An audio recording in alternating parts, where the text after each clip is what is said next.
Good afternoon, dear students. মৰমৰ ছাত্ৰ ছাত্ৰীসকল, এই লকডাউনৰ সময়ছোৱাত তোমালোক ঘৰতে ভালে আৰু কুশলে আছা বুলি আশা ৰাখিলোঁ। প্ৰায় 3 মাহ ধৰি তোমালোক স্কুল যাব পৰা নাই এই বন্ধ চলি থকাৰ বাবে। যদিও তোমালোক স্কুল যোৱা নাই, তোমালোকৰ শিক্ষাগুৰুসকলে মোবাইল বা হোৱাটছআপৰ যোগেদি যিখিনি পাঠদান দি আছে তোমালোকে নিশ্চয় সেইবোৰত অংশগ্ৰহণ কৰিছা আৰু নিজৰ অধ্যয়ন অব্যাহত ৰাখিছা। তাৰোপৰি যোৱা 23 তাৰিখৰ পৰা আৰম্ভ হোৱা আমাৰ এই অনুষ্ঠান জ্ঞান বৃক্ষৰ জৰিয়তে বিভিন্ন বিষয়ত তোমালোকে ঘৰতে থাকি নিজৰ অধ্যয়ন অব্যাহত ৰাখি আছা আৰু আশা কৰোঁ আগলৈ তোমালোকে এই শিক্ষা গ্ৰহণ কৰা কাৰ্য অব্যাহত ৰাখিবা। আজি মই তোমালোকক এই অনুষ্ঠানৰ যোগেদি ষষ্ঠ শ্ৰেণীৰ বিজ্ঞানৰ এটি পাঠ আলোচনা কৰিব ওলাইছোঁ। আশা কৰোঁ তোমালোক সকলোৱে মনোযোগ দি শুনিবা আৰু প্ৰয়োজন সাপেক্ষে দৰকাৰী কথাবোৰ বহীত লিখি ৰাখিবা। আজি মই যিটো পাঠ আলোচনা কৰিব ওলাইছোঁ সেইটো হ'ল বিজ্ঞানৰ তৃতীয় পাঠ, আহৰ পৰা কাপোৰলৈ। ধৰিব পাৰিছা নহয়? আহৰ পৰা কাপোৰলৈ। এই পাঠৰ জৰিয়তে আমি জানিবলৈ চেষ্টা কৰিম যে উদ্ভিদ, প্ৰাণী আৰু ৰাসায়নিক পদাৰ্থৰ পৰা পোৱা আহেৰে আমি কেনেকৈ কাপোৰ বনাওঁ। তাৰোপৰি আমি এই পাঠৰ জৰিয়তে আৰু কিছুমান আমোদজনক প্ৰশ্নৰ উত্তৰ বিচাৰিবলৈ চেষ্টা কৰিম,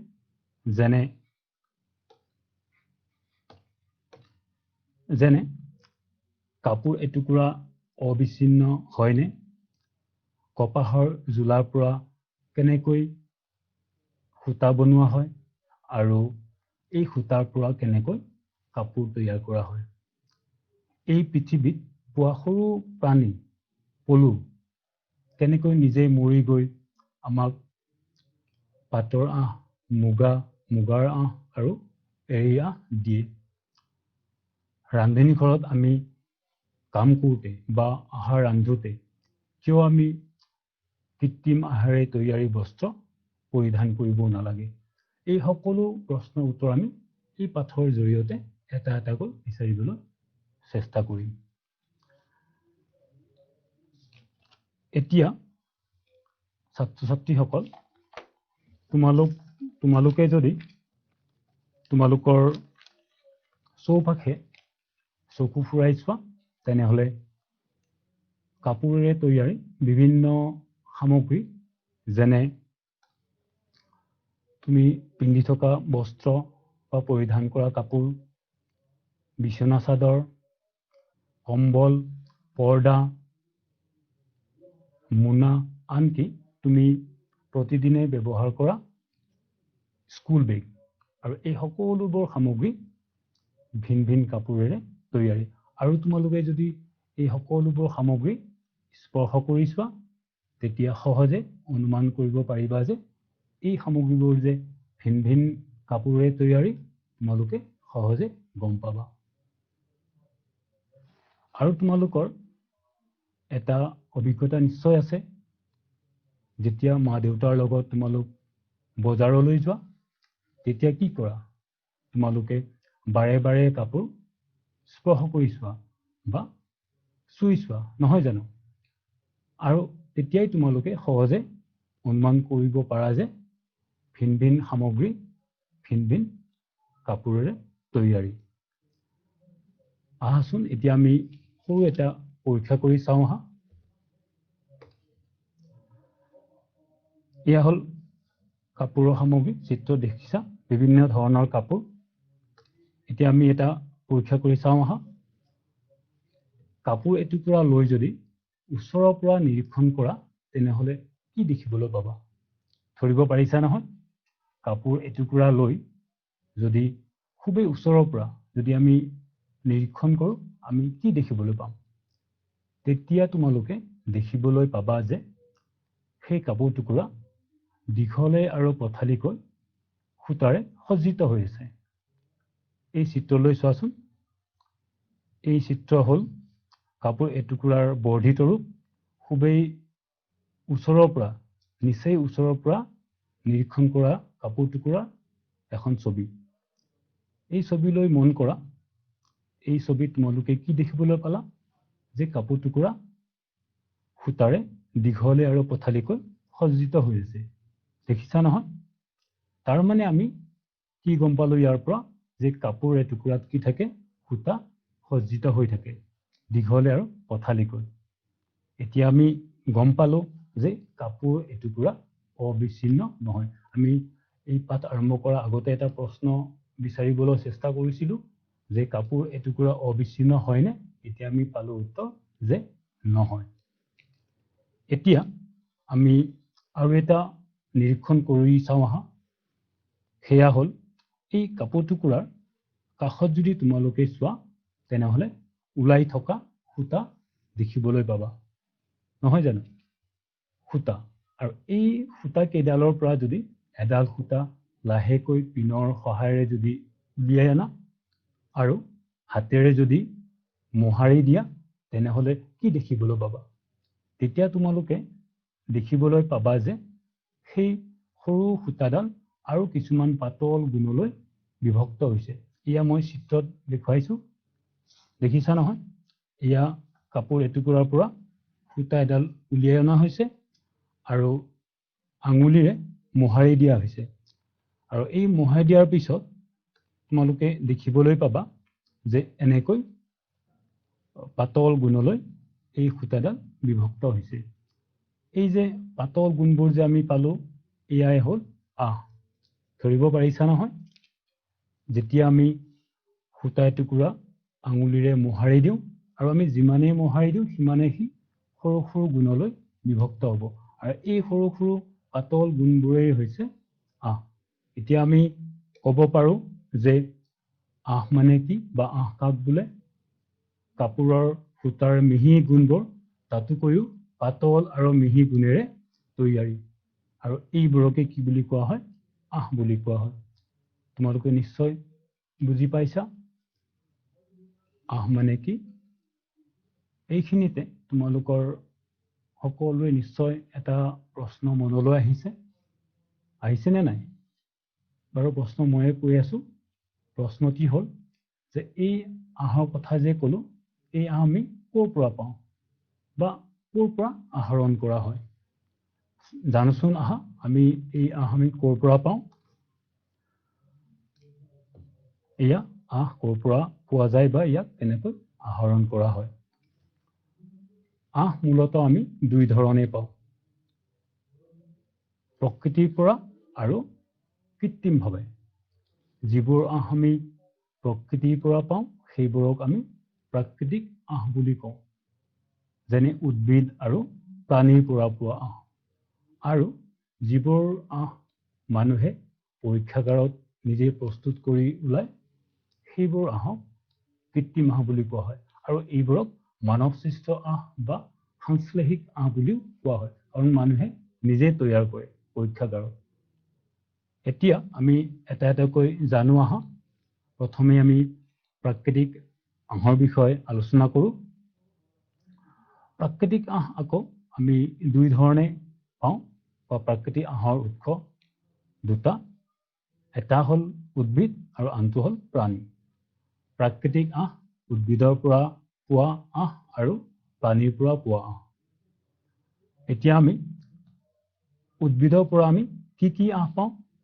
উদ্ভিদৰ পৰা আমি পাওঁ কপাহ, মৰাপাট আৰু নাৰিকলৰ বাকলিৰ পৰা পোৱা আঁহ। আৰু প্ৰাণীৰ পৰা পোৱা আঁহ হ'ল ঊণ আৰু পাটৰ আঁহ, পাট, মুগা বা এৰী আঁহ। এতিয়া আমি এটা এটাকৈ জানিবলৈ চেষ্টা কৰিম। প্ৰথমে আমি উদ্ভিদৰ পৰা পোৱা আঁহ কপাহৰ বিষয়ে আলোচনা কৰিম। কপাহ, এয়া ছবিলৈ চোৱাচোন। কপাহ তোমালোকে সকলোৱে চিনি পোৱা, সকলোৱে ব্যৱহাৰো কৰা চাগে। এই কপাহ আমি ক'ৰ পৰা পাওঁ? জানো আহা এই কপাহ আমি ক'ৰ পৰা আহৰণ কৰোঁ এই কপাহ আমি আহৰণ কৰোঁ কপাহ উদ্ভিদৰ পৰা এই কপাহৰ উদ্ভিদৰ খেতি কৰা হয় সাধাৰণতে গৰম জলবায়ুত এই কপাহৰ উদ্ভিদৰ খেতি কৰা হয় প্ৰথম অৱস্থাত এই কপাহৰ উদ্ভিদত ফুল ধৰে ফুল ফললৈ পৰিণত হয় আৰু ইয়া দেখিছা নহয় কপাহ উদ্ভিদৰ ফল আৰু এটা সময়ত গৈ এই ফল ফাটি যায় আৰু ফাটি ভিতৰৰ কপাহ অংশ গোটেই ওলাই পৰে গুটিৰ সৈতে ইয়া চিত্ৰত মই দেখুৱাইছো এয়া হ'ল কপাহ ফাটি যোৱাৰ পিছৰ ছবি তাৰ পিছত এই কপাহ হাতেৰে ছিঙি অনা হয় আৰু যেতিয়া কপাহ পুৰত হয় বা ফাটি যায় তেতিয়া কপাহ খেতি দেখিবলৈ প্ৰায় বৰফেৰে ঢাকি থকা অঞ্চলৰ দৰে হৈ পৰে এয়া দেখিছা চিত্ৰত মই দেখুৱাইছো ইয়া কপাহৰ খেতি এনেকুৱা লাগিছে যেন গোটেই খেতি পথাৰ বৰফেৰে ঢাক খাই আছে নহয়নে এতিয়া এই কপাহ পুৰত হোৱাৰ পিছত বা ফাটি যোৱাৰ পিছত হাতেৰে ছিঙি অনা হয় আৰু ইয়াক গুটিৰ পৰা পৃথক কৰা হয় আৰু এই পৃথক কৰা পদ্ধতিক কপাহৰ পৰা গুটি পৃথক কৰা পদ্ধতিক নিউঠনি কৰা বুলি কোৱা হয় আৰু মই ইয়াৰ চিত্ৰত দেখুৱাইছো পৰম্পৰাগতভাৱে হাতেৰে এই নিউঠনি কাৰ্য কৰা হয় তাৰ পিছত এই বিশুদ্ধ হোৱাৰ পিছত কপাহ ব্যৱহাৰ কৰা হয় বিভিন্ন কামত এটা কপাহ কি কামত ব্যৱহাৰ কৰা হয় তোমালোকে ক'ব পাৰিবানে কপাহ আমি কপাহৰ জোলাৰ পৰা বিভিন্ন সামগ্ৰী বনোৱা হয় আমি ব্যৱহাৰ কৰা তুলি লেপ বা গাৰু এই কপাহৰ জোলাৰ পৰা বনোৱা হয় তাৰোপৰি চিকিৎসালয়ত বহু পৰিমাণে এই কপাহ ব্যৱহাৰ কৰা হয় কটা চিঙা হোৱা ক্ষেত্ৰত বা বেজি দিওঁতে চিকিৎসালয়ত এই কপাহ অনবৰতে ব্যৱহাৰ কৰা হয় এতিয়া আমি গম পালো যে কপাহ কেনেকৈ আমি উদ্ভিদৰ পৰা আহৰণ কৰোঁ আৰু ইয়াক কেনেকৈ পৰিষ্কাৰ কৰা হয় আৰু ইয়াৰ পৰা কি সামগ্ৰী বনোৱা হয় বা ইয়াৰ ব্যৱহাৰ আমি গম পালো এতিয়া আমি জানো আহা উদ্ভিদৰ পৰা পোৱা আন এবিধ আঁহৰ বিষয়ে সেয়া হ'ল মৰাপাট এই মৰাপাটৰ খেতিও আমাৰ ভাৰতবৰ্ষত কৰা হয় বিভিন্ন অঞ্চলত এই মৰাপাটৰ খেতি কৰা হয় বিশেষকৈ ভাৰতৰ বিহাৰ পশ্চিমবংগ আৰু আমাৰ ৰাজ্য অসমত এই মৰাপাটৰ খেতি প্ৰচুৰ পৰিমাণে কৰা হয় আৰু এই মৰাপাট প্ৰথমে মৰাপাটৰ গা গছৰ পৰা আহৰণ কৰা হয় প্ৰথম অৱস্থাত যেতিয়া এই মৰাপাটত ফুল ধৰে তেতিয়াই ইয়াৰ খেতি চপোৱা হয় তাৰপিছত ইয়াৰ কাণ্ড পানীত কেইদিনমানৰ বাবে ডুবাই ৰখা হয় আৰু যেতিয়া এই কাণ্ডবোৰ পচি যায় তেতিয়া এই মৰাপাট ইয়াৰ পৰা পৃথক কৰি অনা হয় আনি শুকোৱা হয় আৰু ইয়াক বিভিন্ন কামত ব্যৱহাৰ কৰা হয় মৰাপাটৰ পৰা কি সামগ্ৰী বনোৱা হয় তোমালোকে নিশ্চয় জানা তোমালোকে দেখিছা মৰাপাটৰ ৰছী আমি গৰু ছাগলী আদি বান্ধিবলৈ মৰাপাটৰ ৰছী ব্যৱহাৰ কৰোঁ তাৰোপৰি এয়া হ'ল মৰাপাট উদ্ভিদ তাৰোপৰি আমি মৰাপাটৰ পৰা মোনা বস্তা আদি সামগ্ৰী বনাওঁ এতিয়া তোমালোকে নিশ্চয় ধৰিব পাৰিছা যে মৰাপাট কেনেকৈ আহৰণ কৰা হয় আৰু ইয়াৰ পৰা কি সামগ্ৰী বনোৱা হয় ইয়াৰ পিছত আমি আহোঁ আন এবিধ উদ্ভিদ য'ৰ পৰা আমি আঁহ পাওঁ সেয়া হ'ল নাৰিকল গছ বা নাৰিকলৰ বাকলিৰ পৰা নাৰিকলৰ বাকলিৰ পৰাও আমি আহৰণ কৰোঁ এয়া তোমালোকে ছবিত দেখিছা চিত্ৰত দেখিছা নাৰিকলৰ বাকলিৰ আঁহ এই আঁহবোৰ পৰিষ্কাৰ কৰি ইয়াৰ পৰা বিভিন্ন সামগ্ৰী বনোৱা হয়, যেনে নাৰিকলৰ ৰছী, সকলোৱে পৰিচিত, বিভিন্ন কামত ব্যৱহাৰ কৰা হয় এই নাৰিকলৰ ৰছী। এয়া হ'ল ঢাৰি, আৰু এয়া হ'ল দৌৰমেট, আমি ভৰি মুচিবলৈ দুৱাৰৰ আগত ৰাখি দিওঁ ঢাৰি।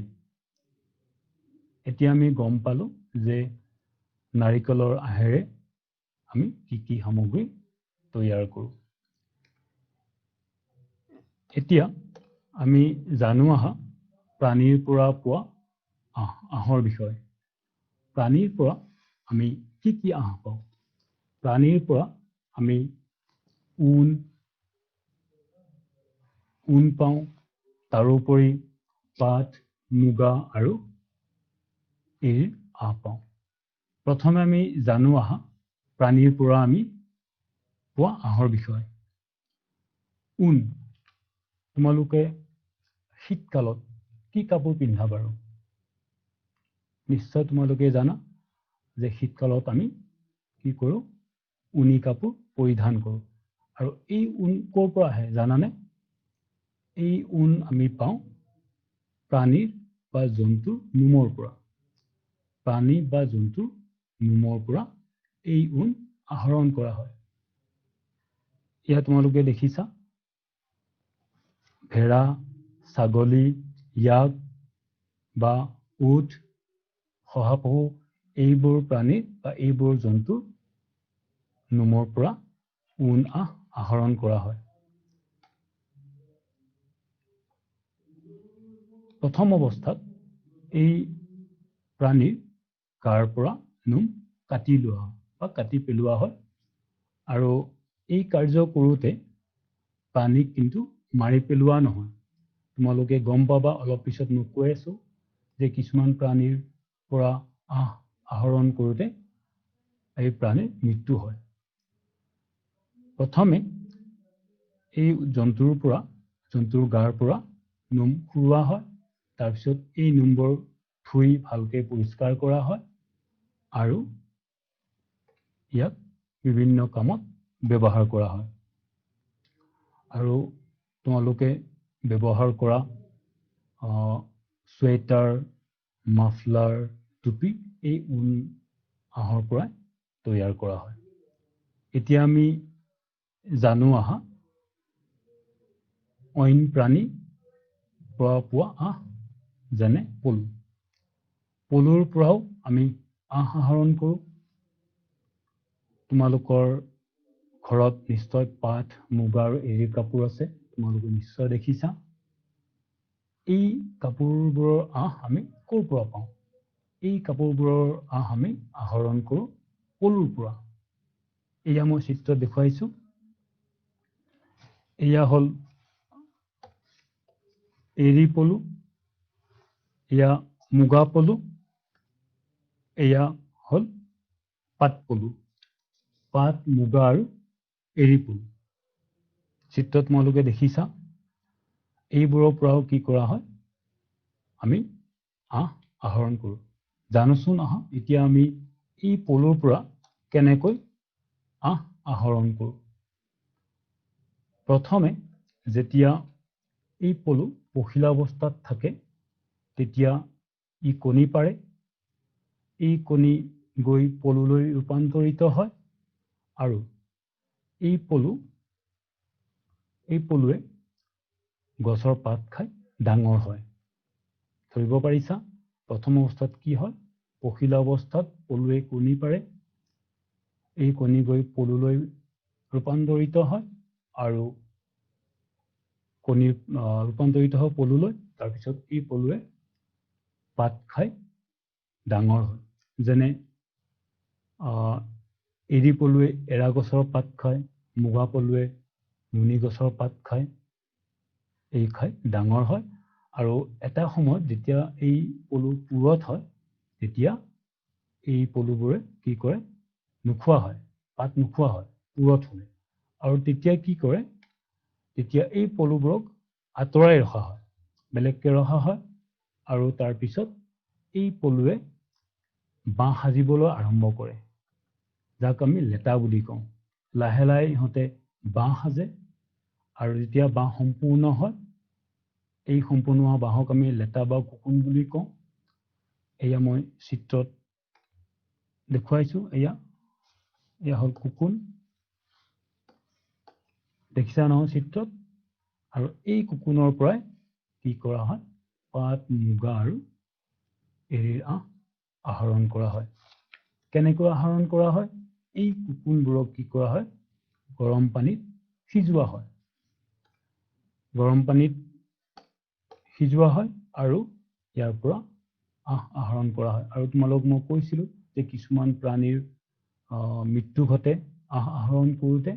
এই পলুৰ পৰা যেতিয়া আহৰণ কৰা হয়, এই সিজোৱা কাৰ্যত এই পলুৰ মৃত্যু ঘটে। কাৰণ সেই কুকুনৰ ভিতৰত বা লেটাৰ ভিতৰত পলু প্ৰথমে জীৱিত অৱস্থাত থাকে।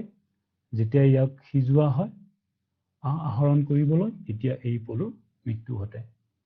এতিয়া আমি গম পালো যে প্ৰাণীৰ পৰা আমি কি কি আঁহ পাওঁ আৰু প্ৰাকৃতিকভাৱে পোৱা আঁহৰ বিষয়ে আমি গম পালো। এতিয়া আমি জানো আহা এই আঁহৰ পৰা আমি কেনেকৈ সূতা বনাওঁ। আঁহৰ পৰা আমি কেনেকৈ সূতা বনাওঁ। আঁহৰ পৰা সূতা বনোৱা পদ্ধতিক আমি সূতা কটা বুলি কওঁ। আৰু এই কপাহৰ পৰা আমি কপাহৰ আঁহ আমি হাতেৰে পকাইও আমি কি কৰিব পাৰোঁ, সূতা বনাব পাৰোঁ। আৰু আঁহৰ পৰা সূতা বনোৱা পদ্ধতিক সূতা কটা বুলি কোৱা হয়। আৰু এই সূতা কটা কাৰ্য দুই সঁজুলিৰ দ্বাৰা কৰা হয়। এটা হ'ল টাকুৰি, আনটো হ'ল যঁতৰ। মই এই চিত্ৰত দেখুৱাইছো, দেখিছা নহয়। এয়া হ'ল যঁতৰ। যঁতৰৰ সহায়ত সূতা কাটি থকা হৈছে। আৰু এই যঁতৰ আমাৰ সকলোৰে পৰিচিত, কাৰণ স্বাধীনতা আন্দোলনত আমাৰ দেশৰ জাতিৰ পিতা মহাত্মা গান্ধীয়ে এই যঁতৰ ব্যৱহাৰ কৰি নিজে সূতা কাটিছিল আৰু কপাহী বস্ত্ৰ ধাৰণ কৰিছিল। কাৰণ সেই সময়ত আমাৰ দেশ ইংৰাজৰ শাসনত আছিল আৰু ব্ৰিটিছ চৰকাৰৰ কল কাৰখানাত প্ৰস্তুত কৰা সামগ্ৰী বা সাজ পোছাক মহাত্মা গান্ধীয়ে পৰিধান কৰা নাছিল বা বৰ্জন কৰিছিল। সেয়েহে তেওঁ নিজেই সূতা কাটিছিল আৰু হাতেৰে প্ৰস্তুত কৰা কপাহী কাপোৰ ধাৰণ কৰিছিল। আৰু দেশবাসীকো তেওঁ এনে কাৰ্য কৰিবলৈ আহ্বান কৰিছিল বা উৎসাহিত কৰিছিল। এতিয়া আমি গম পালো যে আঁহৰ পৰা সূতা বনাবলৈ আমি দুই ধৰণৰ সঁজুলি ব্যৱহাৰ কৰোঁ, টাকুৰি আৰু আনটো হ'ল যঁতৰ। এয়া মই চিত্ৰতে দেখুৱাইছো। এতিয়া আমি জানিবলৈ চেষ্টা কৰিম যে এই সূতাৰ পৰা কেনেকৈ কাপোৰ প্ৰস্তুত কৰা হয়। সূতাৰ পৰা কাপোৰ প্ৰস্তুত কৰোঁতে দুটা পদ্ধতি অৱলম্বন কৰা হয়। এটা হ'ল বয়ন আৰু আনটো হ'ল গুঠা কাৰ্য। এটা হ'ল বয়ন, আনটো হ'ল গুঠা কাৰ্য। এই দুই পদ্ধতিৰে সূতাৰ পৰা কাপোৰ তৈয়াৰ কৰা হয়। আৰু এই বয়ন কাৰ্য তাঁতশালত কৰা হয়। তোমালোকে নিশ্চয় দেখিছা এই বয়ন কাৰ্য, এই তাঁতশাল আৰু কেনেকৈ তাঁতশালত কাপোৰ প্ৰস্তুত কৰা হয়। সূতাবোৰ একেলগ কৰি বয়ন কাৰ্যৰ দ্বাৰা বা সূতা বৈ কাপোৰ তৈয়াৰ কৰা হয়। আৰু আনটো হ'ল গুঠা। এই গুঠা কাৰ্যৰ দ্বাৰাও কাপোৰ তৈয়াৰ কৰা হয়। তোমালোকে শীতকালত পৰিধান কৰা কাপোৰ যেনে চুৱেটাৰ, মাফলাৰ, টাৱেল, এই কাপোৰবোৰ এই গুঠা কাৰ্যৰ দ্বাৰা কৰা হয়। আজিকালি অৱশ্যে এই কাৰ্য আধুনিক যন্ত্ৰৰ দ্বাৰা কৰা হয়। আৰু তাঁতশালত আমি গম পালো যে সূতা একেলগ কৰি সূতাবোৰ বৈ কাপোৰ প্ৰস্তুত কৰা হয়। আৰু এই তাঁতশাল হাতেৰে চলোৱা হয় বা বিদ্যুতেৰে চলোৱা হয় আৰু এই বয়ন কাৰ্য আজিকালি আধুনিক যন্ত্ৰৰ দ্বাৰা কৰা হয় গতিকে মৰমৰ ছাত্ৰ ছাত্ৰীসকল তোমালোকে নিশ্চয় এইখিনি কথা বুজি পাইছা যে আহৰ পৰা কেনেকৈ সূতা বনোৱা হয় আৰু সূতাৰ পৰা কেনেকৈ কাপোৰ বনোৱা হয় মই আকৌ এবাৰ কৈছোঁ যে সূতাৰ পৰা কাপোৰ বনাওঁতে দুই পদ্ধতি ব্যৱহাৰ কৰা হয় এটা হ'ল বয়ন আনটো হ'ল গুঠা কাৰ্য বয়ন কাৰ্যৰ দ্বাৰা আমি কাপোৰ বনাওঁতে তাঁতশাল ব্যৱহাৰ কৰোঁ আৰু এই তাঁতশাল হাতেৰে চলোৱা হয় বা বিদ্যুতেৰে চলোৱা হয় আৰু গুঠা কাৰ্য এয়া মই চিত্ৰত দেখুৱাইছোঁ এই গুঠা কাৰ্যৰ দ্বাৰাও কাপোৰ তৈয়াৰ কৰা হয় এতিয়া আমি গম পালোঁ যে এতিয়ালৈ আমি কি আলোচনা কৰিলোঁ যে প্ৰাকৃতিক আহৰ বিষয় প্ৰাকৃতিক আহ কি কেনেকৈ আহৰণ কৰা হয় আৰু এই আহৰ পৰা সূতা কেনেকৈ বনোৱা হয় আৰু সূতাৰ পৰা কাপোৰ কেনেকৈ তৈয়াৰ কৰা হয় এই সকলোখিনি কথা আমি গম পালোঁ এতিয়া আমি জানো আহা কৃত্ৰিম আহৰ বিষয়ে বা কৃত্ৰিম আহ কেনেকৈ আহৰণ কৰা হয় মই আগতেই কৈছোঁ যে কৃত্ৰিম আহ মানে হ'ল পৰীক্ষাগাৰত মানুহে নিজেই প্ৰস্তুত কৰি উলিওৱা আহ বিভিন্ন ৰাসায়নিক প্ৰক্ৰিয়াৰে উলিওৱা আহে হ'ল কৃত্ৰিম আহ এই আহ আকৌ উদ্ভিদ বা প্ৰাণীৰ পৰা পোৱা নাযায় কৃত্ৰিম আহবোৰ হ'ল যেনে নাইলন পলিষ্টাৰ এক্ৰাইলিক ইত্যাদি হাজাৰ হাজাৰ বছৰ ধৰি মানুহে প্ৰাকৃতিক আহৰ পৰা তৈয়াৰী কাপোৰ পিন্ধি আহিছিল কিন্তু যোৱা 100 বছৰ ধৰি যেতিয়া এই কৃত্ৰিম আহ উদ্ভাৱন হ'ল তেতিয়াৰ পৰা মানুহে বহুল পৰিমাণে এই কৃত্ৰিম আহেৰে তৈয়াৰী বস্ত্ৰ বা বিভিন্ন সামগ্ৰী মানুহে বহুল পৰিমাণে ব্যৱহাৰ কৰিবলৈ ল'লে আৰু এই বহুল পৰিমাণে ব্যৱহাৰ কৰাৰ কাৰণ আছে কাৰণ ইয়াৰ কিছুমান ভাল গুণ আছে জানোচোন আহা আমি ইয়াৰ ভাল গুণবোৰ কি এই আহাৰে প্ৰস্তুত কৰা সাজ পোছাক বা সামগ্ৰী দীৰ্ঘম্যাদী হয় ধৰিব পাৰিছা নহয় এই আহেৰে তাৰমানে কৃত্ৰিম আহেৰে বনোৱা সামগ্ৰী দীৰ্ঘম্যাদী হয় তাৰমানে খুব টিকে সহজে তাৰমানে নষ্ট নহয় দ্বিতীয়তে এই আহেৰে তৈয়াৰী সামগ্ৰী সহজে ধুব পাৰি সহজে শুকাই যায় আৰু ভাঁজ নালাগে ধৰিব পাৰিছা নহয় যে এই আহাৰে তৈয়াৰী সাজ পোছাক বা সামগ্ৰী সহজে ধুব পাৰি আৰু ৰ'দত দিলে সহজে শুকায় আৰু সহজে ভাঁজ নালাগে এই আহাৰে তৈয়াৰী সামগ্ৰী খুব মজবুত হয় আৰু সেইকাৰণে ইয়াক বা এই আহবোৰক পেৰাচুট বা ৰছী বনাবলৈ ব্যৱহাৰ কৰা হয় এতিয়া আৰু এটা গুৰুত্বপূৰ্ণ ভাল গুণ আছে ইয়াৰ সেয়া হ'ল এই আহাৰে তৈয়াৰ সামগ্ৰী খুব কম খৰচতে আমি কিনিব পাৰোঁ সেইকাৰণে মানুহে এই আহাৰে তৈয়াৰী সামগ্ৰীবোৰ বহুল পৰিমাণে ব্যৱহাৰ কৰে এতিয়া আমি জানো আহা এই কৃত্ৰিম আহাৰে তৈয়াৰী কাপোৰ বা বস্ত্ৰ বা সামগ্ৰী বেয়া গুণ আৰু আটাইতকৈ গুৰুত্বপূৰ্ণ বেয়া গুণ হ'ল এই আহ বা এই সামগ্ৰী তাপ পালে সহজে গলি যায় আৰু সহজে জুই লাগে সেইকাৰণে ৰান্ধনী ঘৰত আমি আহাৰ ৰান্ধোতে বা কাম কৰোঁতে এই আহাৰে তৈয়াৰী পোছাক আমি পৰিধান কৰিব নালাগে পাঠ আৰম্ভ কৰাৰ আগতে মই তোমালোকক এটা প্ৰশ্ন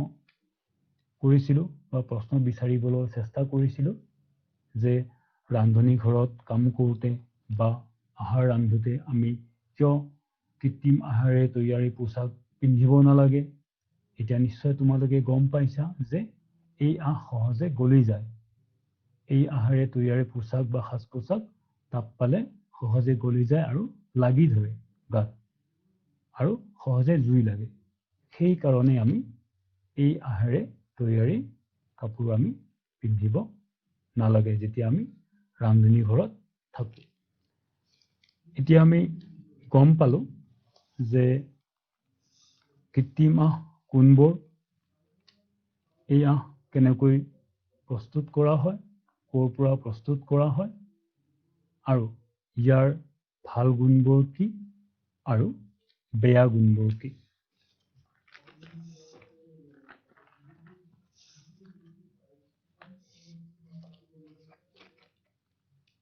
এতিয়া তোমালোকক মই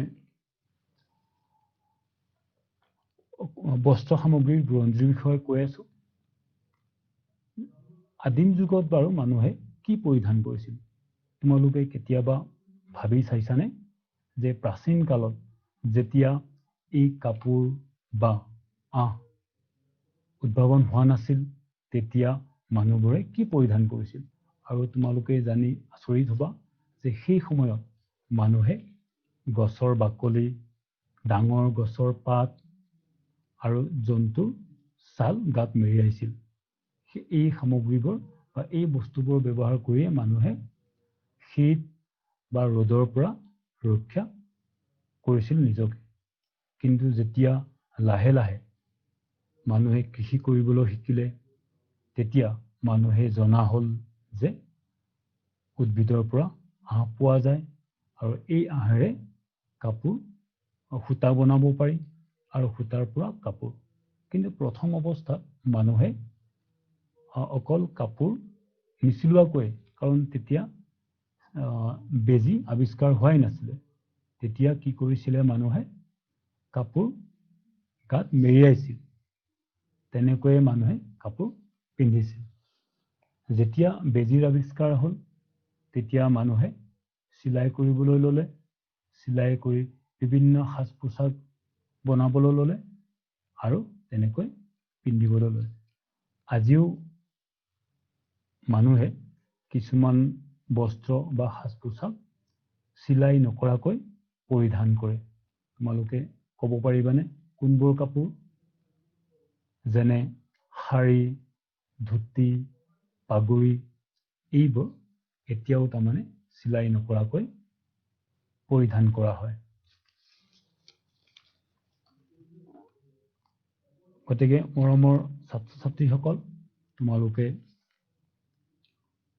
গম পালা যে আমি আঁহ কেনেকৈ পাওঁ বা আঁহৰ পৰা কাপোৰলৈ এই পাতটিত আঁহ কেনেকৈ আহৰণ কৰা হয় আৰু ক'ৰ পৰা আহৰণ কৰা হয়।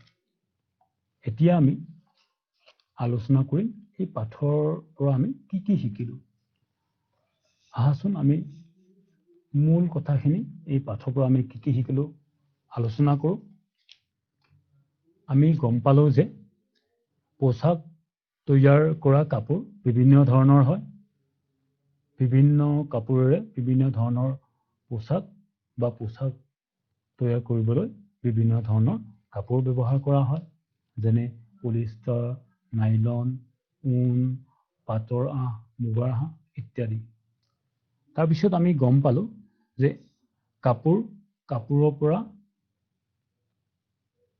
সূতাৰ পৰা কাপোৰ বনোৱা হয় আৰু আঁহৰ পৰা সূতা। প্ৰথম অৱস্থাত আঁহৰ পৰা সূতা বনোৱা হয় আৰু সূতাৰ পৰা কাপোৰ, আৰু এই কাপোৰ চিলাইৰ জৰিয়তে বা চিলনি কৰি বিভিন্ন সাজ পোছাক বনোৱা হয়। তাৰপিছত আমি গম পালো যে আঁহ দুই ধৰণৰ আছে, প্ৰাকৃতিক আঁহ আৰু কৃত্ৰিম আঁহ। প্ৰাকৃতিক আঁহ আকৌ আমি উদ্ভিদ আৰু প্ৰাণীৰ পৰা আহৰণ কৰোঁ। উদ্ভিদৰ পৰা পোৱা আঁহৰ ভিতৰত আছে কপাহ, মৰাপাট আৰু নাৰিকলৰ বাকলিৰ পৰা পোৱা আঁহ। আৰু প্ৰাণীৰ পৰা পোৱা আঁহৰ ভিতৰত আছে ঊণ, পাট, মুগা আৰু এৰীৰ আঁহ। আৰু কৃত্ৰিমভাৱেও আঁহ প্ৰস্তুত কৰা হয়, যাক আমি কৃত্ৰিম আঁহ বুলি কওঁ। এই আঁহ পৰীক্ষাগাৰত মানুহে নিজেই সৃষ্টি কৰে, সেইকাৰণে এই আঁহক মানৱ সৃষ্ট আঁহ বুলিও কোৱা হয় বা সংশ্লেষিক আঁহ বুলিও কোৱা হয়। আৰু আঁহৰ পৰা সূতা কটা পদ্ধতিক বা আঁহৰ পৰা সূতা বনোৱা পদ্ধতিক আমি সূতা কটা বুলি কওঁ। আৰু এই সূতা কটা কাৰ্য দুই সঁজুলিৰ দ্বাৰা কৰা হয়। এটা হ'ল টাকুৰি, আনটো হ'ল যঁতৰ। এই দুই সঁজুলিৰ দ্বাৰাই কি কৰা হয়? কপাহৰ পৰা বা আঁহৰ পৰা সূতা কটা হয়। তাৰপিছত আমি কি গম পালো যে এই সূতা বনোৱাৰ পিছত দুই পদ্ধতিৰ দ্বাৰা কাপোৰলৈ পৰিণত কৰা হয়। এটা হ'ল বয়ন কাৰ্যৰ দ্বাৰা, আনটো হ'ল গুঠা কাৰ্যৰ দ্বাৰা। বয়ন কাৰ্যত কি কৰা হয়? বয়ন কাৰ্যত তাঁতশালত কৰা হয়। এই তাঁতশাল হাতেৰে বা বিদ্যুতেৰে চলোৱা হয়। সূতাবোৰ একেলগ কৰি বৈ এই তাঁতশালত কাপোৰ বোৱা হয়। আৰু গুঠা কাৰ্য হাতেৰে কৰা হয় সাধাৰণতে, যেনে চুৱেটাৰ, মাফলাৰ, টুপি। এইবোৰ কাপোৰ গুঠন কাৰ্যৰ দ্বাৰা বা গুঠা কাৰ্যৰ দ্বাৰা প্ৰস্তুত কৰা হয় বা তৈয়াৰ কৰা হয়। গতিকে আমি গম পালো যে আঁহ মানে কি আৰু আঁহেৰে কেনেকৈ আহৰণ কৰা হয় আৰু ইয়াৰ পৰা সূতা কেনেকৈ বনোৱা হয় বা সূতাৰ পৰা কাপোৰ কেনেকৈ তৈয়াৰ কৰা হয়। এতিয়া আমি অনুশীলনীত থকা কিছুমান প্ৰশ্নৰ উত্তৰ আমি বিচাৰিবলৈ চেষ্টা কৰিম।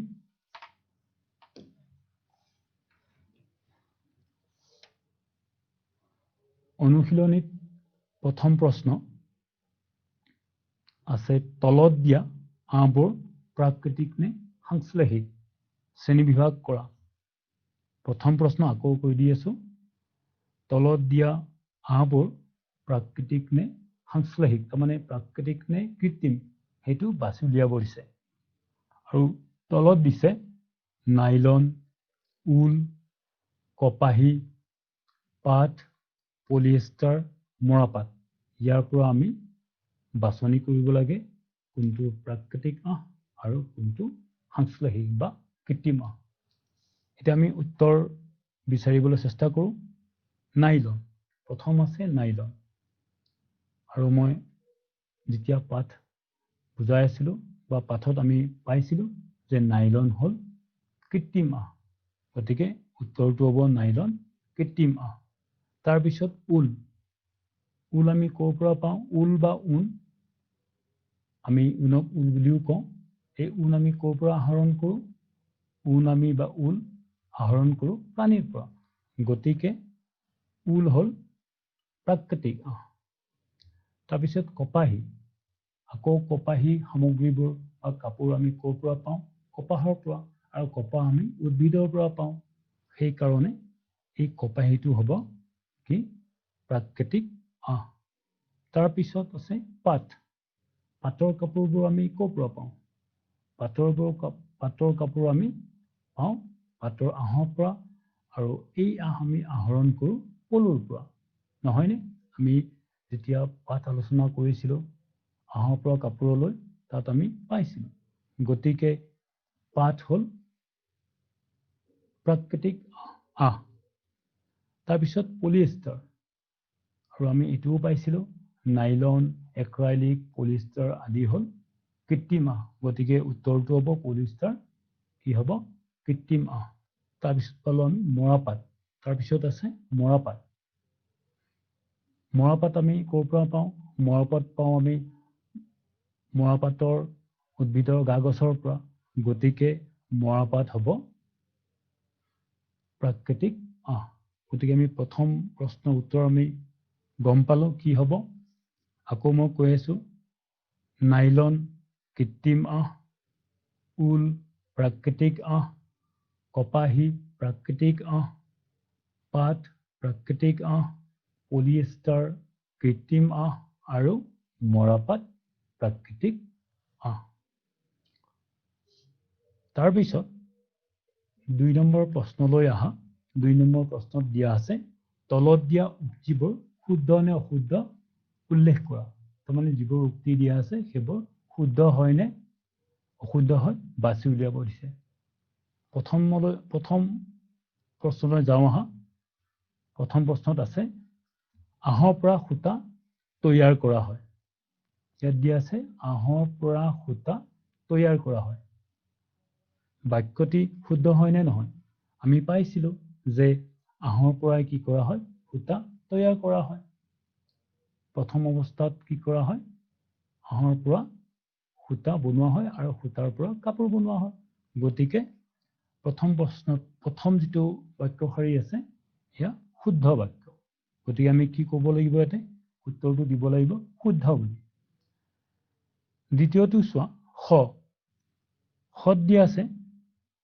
সূতা কটা হৈছে আঁহ প্ৰস্তুত কৰা এটা প্ৰক্ৰিয়া চাবা দেই সূতা কটা হৈছে আঁহ প্ৰস্তুত কৰা এটা প্ৰক্ৰিয়া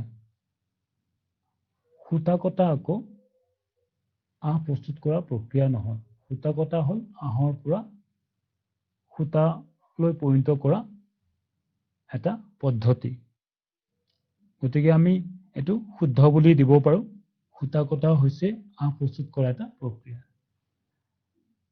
তৃতীয়ত চোৱা গ মৰাপাট হৈছে নাৰিকলৰ ওপৰত থকা বাকলি এইটো আমি সহজে ক'ব পাৰো যে মৰাপাট হৈছে নাৰিকলৰ ওপৰত থকা বাকলি নাৰিকলৰ ওপৰততো মৰাপাটৰ বাকলি নাথাকে বা নাৰিকলৰ ওপৰততো মৰাপাট নাথাকেই আমি জানো কাৰণ মৰাপাট উদ্ভিদৰ পৰা আহৰণ কৰা হয় গতিকে এয়া হ'ব অশুদ্ধ মৰাপাট হৈছে নাৰিকলৰ ওপৰত থকা বাকলি এয়া সম্পূৰ্ণভাৱে অশুদ্ধ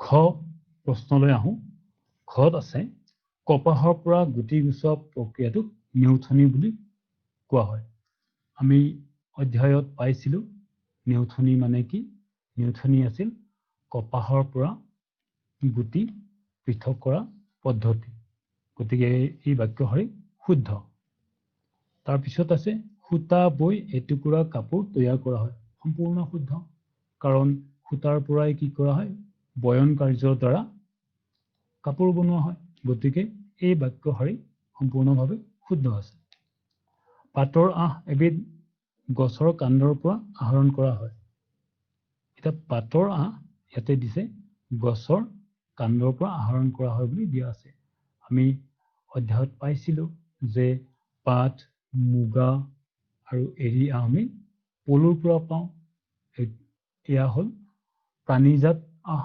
গতিকে এই বাক্যটি সম্পূৰ্ণভাৱে অশুদ্ধ তাৰপিছত আছে পলিয়েষ্টাৰ হৈছে প্ৰাকৃতিক আঁহ আমি অলপ আগতেও পাইছিলো যে পলিয়েষ্টাৰ নাইলন ৰেয়ন ইত্যাদি এই আঁহবোৰ হ'ল কৃত্ৰিম আঁহ গতিকে এইটো অশুদ্ধ পলিয়েষ্টাৰ হ'ল কৃত্ৰিম আঁহ তাৰপিছত 3 নম্বৰ আছে খালী ঠাই পূৰ কৰা খালী ঠাই পূৰ কৰাত আছে উদ্ভিদজাত আঁহ ডেছ আৰু মৰাপাট ডেছ আৰু ডেছৰ পৰা আহৰণ কৰা হয় উদ্ভিদজাত আঁহ ডেছ আৰু ডেছৰ পৰা আহৰণ কৰা হয় আমি জানো উদ্ভিদজাত আঁহ আমি কপাহ আৰু মৰাপাটৰ পৰা আহৰণ কৰোঁ গতিকে উত্তৰ হ'ব কপাহ আৰু মৰাপাট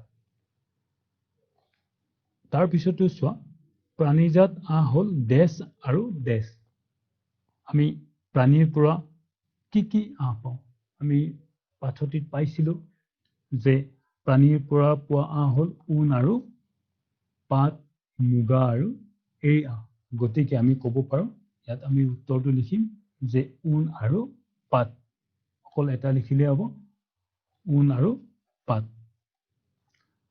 তাৰ পিছৰ প্ৰশ্নটো চোৱা যে কপাহ আৰু মৰাপাট আহ উদ্ভিদৰ কোন অংশৰ পৰা আহৰণ কৰা হয়? যেতিয়া মই পাতটো বুজাই আছিলো তেতিয়া নিশ্চয় তোমালোকে মন কৰিছিলা যে কপাহ আৰু মৰাপাট উদ্ভিদৰ কোন অংশৰ পৰা আহৰণ কৰা হয়? কপাহ আহৰণ কৰা হয় কপাহৰ ফলৰ পৰা। প্ৰথমে ফল ধৰে আৰু মই কৈছিলো যে এই ফল গোল নেমু টেঙা যে আছে এই নেমু টেঙা প্ৰায় আকাৰত সমান হয় আৰু এই ফল পুৰত হৈ ফাটি যায়। তাৰপিছত কপাহ তাৰ পৰা আমি আহৰণ কৰোঁ। গতিকে কপাহ ফলৰ পৰা আহৰণ কৰা হয় কপাহ উদ্ভিদৰ আৰু মৰাপাট গা গছৰ পৰা মৰাপাট উদ্ভিদৰ কাণ্ডৰ পৰা আহৰণ কৰা হয়। তাৰপিছত নাৰিকলৰ আহেৰে তৈয়াৰী দুটা সামগ্ৰীৰ নাম উল্লেখ কৰা। তোমালোকে সহজে ক'ব পাৰিবা যে নাৰিকলৰ আহেৰে তৈয়াৰী দুটা সামগ্ৰী হ'ল নাৰিকলৰ ৰছী আৰু ঢাৰি। তাৰপিছত আছে আহৰ পৰা সূতা তৈয়াৰ কৰা প্ৰক্ৰিয়াটো ব্যাখ্যা কৰা। তোমালোকক মই যেতিয়া পাঠ বুজাই আছিলো বা পাঠ আলোচনা কৰি আছিলো তাত মই নিশ্চয় তোমালোকক বুজাব পাৰিছো যে আহৰ পৰা সূতা কেনেকৈ তৈয়াৰ কৰা হয়। প্ৰথমে